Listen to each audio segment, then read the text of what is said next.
Hello and welcome to the Bald and Beardiful. I am Bryce, I'm Chris. and I am bald.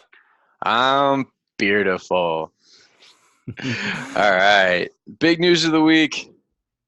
Flash the Chaser episode. We are changing the name. We are no longer the in-betweener.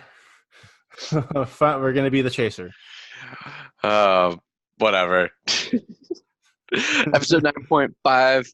Uh, this is a slight overlap, I guess, in this particular case because this is following up. No, I guess it's not really an overlap, is it? Because even though technically we already watched the Thursday night game, I'll call it an overlap just because we're we in week 11 actually. yeah, we weren't able to record this episode before the or even during the game on Thursday. So it's a little late, so we have a little extra content for it, which honestly I don't mind. Yeah. No, but before we get into the most interesting part of week 11 so far, uh, Got to talk about the let's talk Bengals. ish about the Bengals. Since there are no more teams besides the Bengals that have a zero on their record somewhere, they got destroyed last week. Oh my god! And no, what's funny is they had a chance. They had a very small chance of winning that game, but the Ravens bus didn't break down, and they actually got to the stadium. Since then, it was all downhill from there. Touche. All right. So this week, coming up, week 11, they play Oakland in They do. Oakland, right? Yes, they do. I was telling you this before we started recording, right? Like, I think the Bengals' best chance is still better than isn't as good as Oakland's worst play. Mm-hmm. If you follow me there, Yeah, I got you. um, they have a chance. They have an outside chance of putting it together. But I honestly feel like they're almost in this particular matchup. I think I wouldn't say they have to play a perfect game, but they're definitely going to have to bring at least an A- game in order to like stand a chance to win a B game. Their B game isn't even going to come close. So Even so, like the rest of the schedule isn't looking that bad. After going to Oakland, they're at home for the Steelers, which, if you watch Thursday night game, looks like they could have a chance there, which pains me to say. But after the week after that, they're going up against the Jets, who are on and off as well. Then they're going all the way from Cincinnati to Cleveland to play the Browns. It might as well be a home game. But if Cleveland's still trying to get to the wild card spot, that could be a troubling game. Then they'll play the Patriots, and I mean that's the bye week for the Patriots. But then the Dolphins and Browns again. So like, there's potential that they could definitely get a win. yeah, they have a pretty easy schedule. But this week I don't think they drop You that O. you But could say the same thing about all the teams that are playing them. The easy schedule. Was that a a reach? little bit, Whatever. a little bit. But speaking of dropping O's, 49ers losing on Monday night. Yeah. Well, we talked about it a bit The on the recap. cover five, yeah, on the recap, and I'm still so happy that I called that. Oh man, like the conspiracy theory was true. I just had a big smile on my face. I mean, they tried to keep it. That was a very long game, and it almost tied, so it would not have been a loss. But yeah, still, yep, drop the O. Yeah, that was it was an exciting game. Definitely worth we're seeing this probably the best product the NFL has put on the field this season so far. Um, Overall, like yeah, the refs really let them play. I can't actually say anything bad about the refs in the Monday night game. I'm sure if I went back, I could find something. Well, But it's always easier when you go back and analyze it. yeah, because it's not like the ref committee or whatever goes back and analyzes their performance. Oh wait, they don't. But no, it was a really great game. I got to actually catch the whole thing, and really watched the back and forth. You really saw, you know, Russell Wilson rise to the occasion like he has in the past. Um, Jimmy G didn't look so good under pressure. Like, he was good. Like he kept it going, right? But ultimately, like Russell Wilson was, you could see it. He was putting in that extra effort that to make sure that like that they were gonna win, and it just wasn't the same, right? And maybe that's a quarterback style thing. Maybe that's you know, I just want to get off the field and move on to next week type of thing. Like it's not really worth it. And you know what I mean? Like that opinion of dropping one loss doesn't hurt them too much. It just hurts their reputation, a little bit of pride. Hmm. But you know, playing those extra minutes could add to injury or, you know, last 8 seconds of a game. Just a lot of wear and Things will tear. happen. They're as much credit as the offense gets for the games, because obviously that's mostly how you get points. That was a really heavily defensive game. If either defense slipped, the opposition took advantage. So a lot of credit to both their defenses for keeping it close. And obviously, I mean, it wasn't like if 44-43. I'm trying to reference a Kansas City Rams game last year that was ridiculously high. So I'm just saying they kept it together. What was the final score on that one? I'm about to find it. 27-24 or something like that. Yeah, so mid 20s. That's a decent score to keep them to when you have good offenses like this. For sure. But who knows what that leads to, right? Like they don't have an easy schedule like the Patriots. Um, I mean the Patriots might as well be playing college teams. Like their schedule is so light. They play Miami again, the Jets again, I think. Well, they're both in the division, aren't they? No. No, No, they don't play the Jets again. They definitely play Miami again. Miami's a Um, division, yeah, and division. it's the Giants and not the Jets that are in the division. It's Buffalo, Miami, and how do you have two New York teams and then you have Miami in your division? Like, how the hell? That's like if it's not rigged so the Patriots have an easy schedule, I don't know. Because look at those teams. Look at those teams. They are historically not top performing teams. Buffalo hasn't been to a Super Bowl since the early '90s. That they lost back to back Super Bowls to the Cowboys. Hmm. They Uh, well overall I oh think the yeah, Patriots wait, aren't real going quick. to Shout out to Lori, who's a Buffalo fan. Just a little reminder of have. history. I hope you're listening. I hope anyone's listening at this point. The Patriots' schedule actually isn't going to get that easy until the last three games. So might as well be a cakewalk with Bengals, Bills, and Dolphins.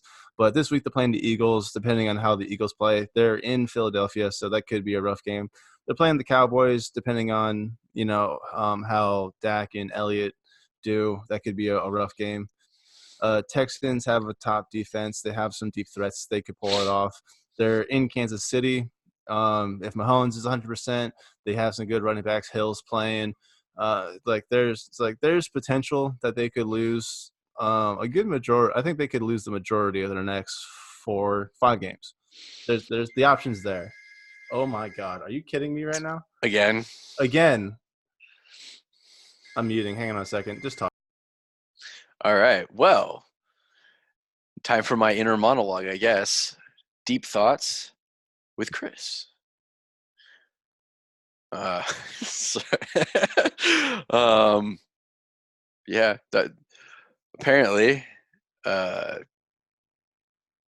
Bryce has a visitor of some sort, or an unexpected visitor. Maybe his his Rogaine prescription is being delivered. Who knows? But either way, The Bengals worst continue part to is they lose. weren't even trying to call me. Oh my God, I hate this place. Oh, you should have put him on and be like, "Hey, you have to add to my podcast if you're going to interrupt." Yeah, no kidding, right? I'm sure Oh, they would have enjoyed it. oh, next time it rings, can you talk to them from the buzzer thing? I gotta play with it a little bit. last time when this happened last time, the guy couldn't hear me. That's why he kept calling me back. And as far as I know, the woman was trying to dial number 10 and just kept dialing one.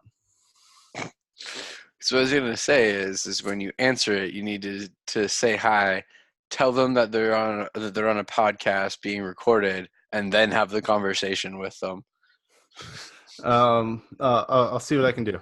Let's go with that. I'll see what I can do. Anyway, all right, let's move on. I think we've beat up on the Bengals enough. They're gonna get more abuse this week, and moving Yeah. on. So after the Thursday night game, talking about all the drama. Want to make sure we're up on this because recording the drama for week 11 Thursday night game next week. It'll be old news by then. I'm sure somebody else will have I don't know, stabbed somebody on the field at this point. Yeah, no kidding, right? If you didn't watch the Steelers Browns game, it was a mess from the Steelers standpoint. So much happened, and the most fascinating part of this game happened in the last 8 seconds of the game. The game's over. Steelers are down by 3 possessions. There's 8 seconds. I don't know why this happened. I really do not know why this had to happen. What about you? No, I'm sure more information will come out. Like there's all kinds of memes and video and whatever about Memes aren't information. Well, no, but it's satire, right? Like usually it's satire around what actually occurred, so you can glean into like a little bit of what was going on. But um, yeah, it looked like Mason Rudolph was. I don't know if his hand got stuck in Myles Garrett's headgear, or if he was messing with his helmet, or just trying to mess with him in general because he was being a sore loser, whatever the case may be. But I do know the ball was gone. He was still being wrestled to the ground once the ball was gone. I mean, the defensive end had no idea, had no way of knowing that the ball had been gone. His head was down. He probably didn't see him throw it, but yeah, it caused a riff. They're fighting on the ground. Defensive end Miles Garrett. Garrett. I was gonna say Garrett. Gets up and takes Rudolph's helmet with Samsonite. him. That was way off. Yeah, no, he picks him up literally picked him up by his face mask, like full grip, rips him off the ground by his head, like a small child. Yep. Punches were thrown. One of the Steelers linemen is trying to back him up, and while this is happening, Garrett takes a swing at Rudolph with the helmet, hits him. It's with like the bottom of the helmet, so it wasn't like the top of it. He got hit by like some padding, and Rudolph like turns around like and puts his arms up like he's about to sing YMCA, doing like what was that? Like really? I mean, you don't take a guy's helmet and swing it at him. Not to say I haven't thought about doing that before, but it's the dude. If you haven't read up on the news, he's suspended for the rest of the season. Post game or post season, Indefinitely. yeah. Indefinitely is technically the term, right? So he's for sure suspended through the remainder of the season. There is potential based on the review that he continues a suspension into next year. The suspension is without pay also, which I think is appropriate. Like I get it, like you're smashing into each other, and adrenaline is pumping, things happen. I'm all for a brawl. Like it happens from time to time. You throw a punch, you get into a shoving match, you tackle each other to the ground. I think there was I think wasn't it against the Ravens where one of the defensive backs was like choking Odell Beckham like on the ground, like has like mounted him and is like choking him like an S&M film. I'm not sure if it was the Ravens. I honestly don't fully remember that. But just back on this game, there was a lot of tension in this game because second quarter, Juju goes out with a concussion. He's out early second quarter, I think it was, and doesn't return. And then later on, I want to say it was Washington. he goes to the ball. It's a bit ahead of him. It goes through his hands.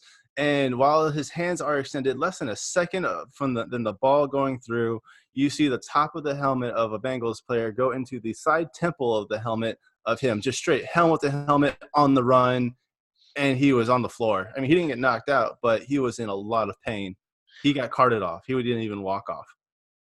No, yeah, isn't that the one where he looked like he was bleeding when they brought him over to the concussion tent? I didn't see that part. I was watching.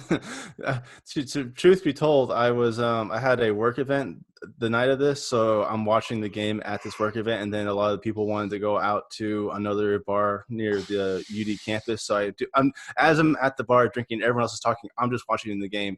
The second half of the game, they're up on the dance floor, so they bring me up to the dance floor. I'm literally watching the game, just swaying on the dance floor, like all my friends are dancing to the music. I'm just watching the game still. Ridiculous. But yeah, no, like and you just don't like wield it with a weapon. That's honestly like it's the football equivalent of a hockey player taking his skate off and trying to stab somebody. All right, Happy Gilmore. But it's true. But it's true. Like he could have Really hurt someone. seriously hurt someone. Like there's a bunch of videos on social media, people taking like high school football helmets, basically, right? So not necessarily as big, and smacking like wooden chairs, like just over like. And these people aren't as big as Myles Garrett, not professional athletes, and it split the chair, right? Yeah, they're So meant to take an impact and meant to give it. yeah, that's just unacceptable. I agree. Like we're with like all the The one thing I analysts and just former players and things that they're saying, like it's just that there's no place for that. the one thing I will disagree with what you said is you said you're all for a brawl, and honestly, I'm for a brawl when it's expected, and by that I mean if I want to watch a fight, I'll go watch UFC, or even it's even allowed in hockey or encouraged. I honestly don't know what the rules are when it comes to fights in hockey, but in football, it's straight up not allowed. You're meant to be. You're there to play a game. You're there just to entertain, and you're letting your feelings get hurt over a game or something someone said.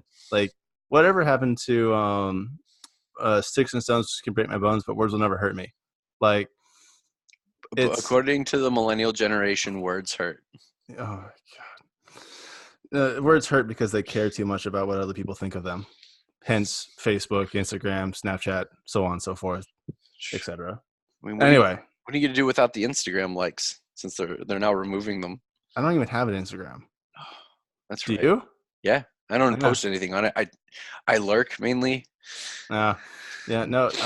Facebook only, no Instagram, no Twitter. I do have a Snapchat. I talk to like nobody on there. I don't even lurk. Like I go on there maybe once every 2 weeks. I'm like, oh yeah, I still have this thing.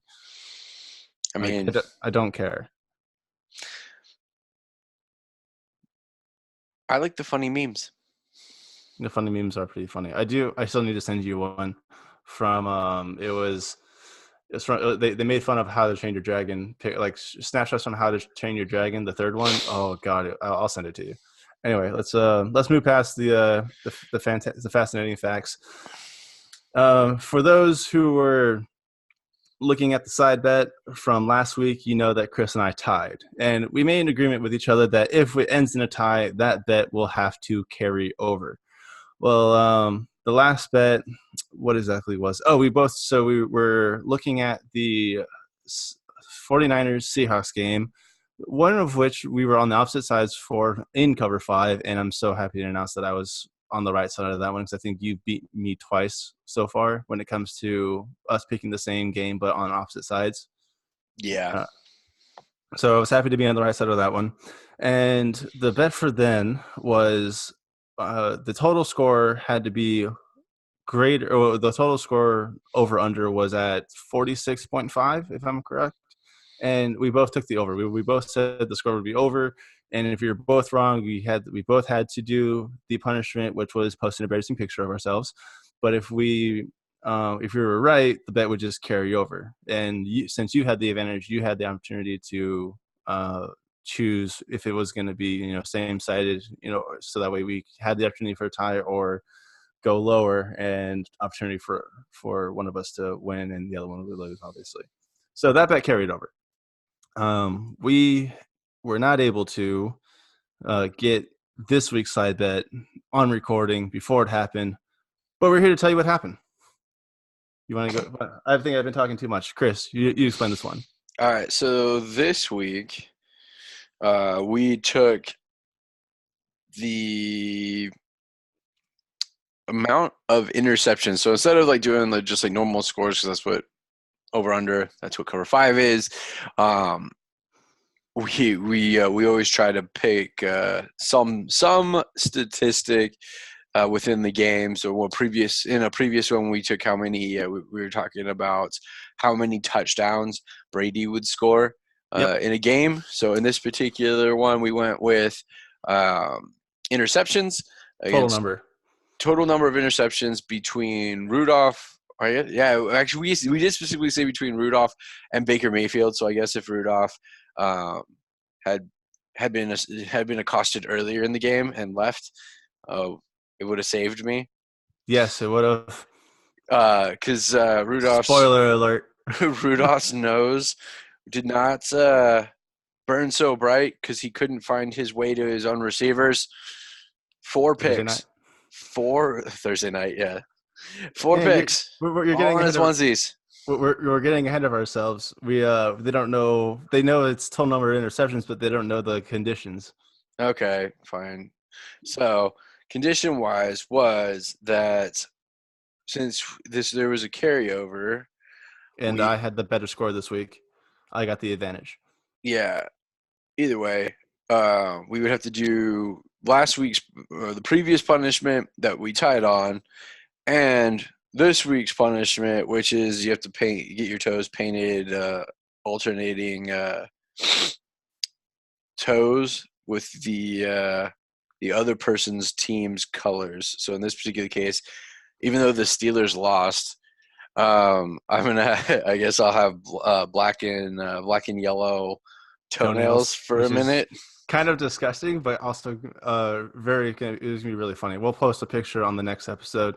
But just to clarify what the bet was, this week we bet total interceptions. Chris, having the lower score the previous week, was at a disadvantage and had to pick the number. Me having the advantage, I got to pick the over or under for total number of interceptions. Chris decided to go with 2 interceptions. He said that there were going to be 2 interceptions throughout this game. I said that there would be more.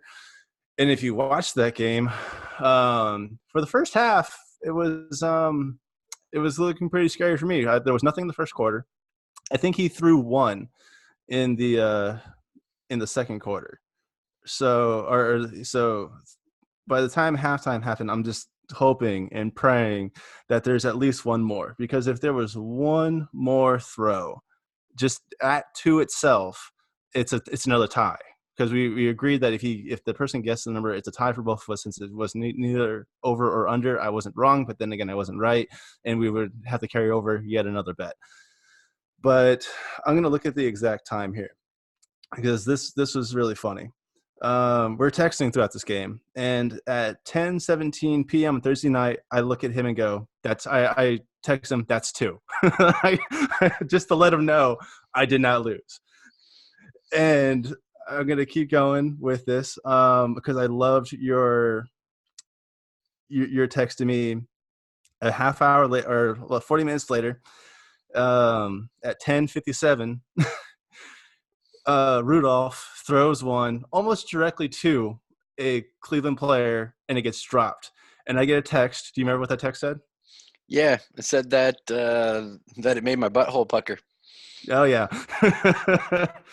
And then come on, it's not even going to tell me what time I sent this one, but less than a half hour later, I send Chris a little gif of Peter Griffin with his acrylic nails typing on a computer.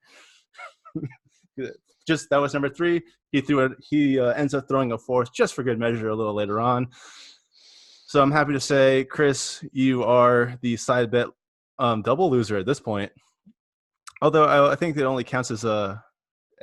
We'll only give you one more loss. We have to give us both a tie on the next episode. All right. So we'll talk about those picks that we're gonna do, and we'll get them up next week. Any closing remarks? Subscribe to the YouTube channel. Find us on Facebook at The Bald and Beautiful. You can email us at thebaldandbeautiful@gmail.com. Let us know how we're doing. Let us know what you think of our new channel name of The Chaser. Share this with your friends. Let them know we exist. Make fun of us. We don't care. Comment. Let us know what you like. Let us know what you don't like. We'll make some adjustments. Anything on your end?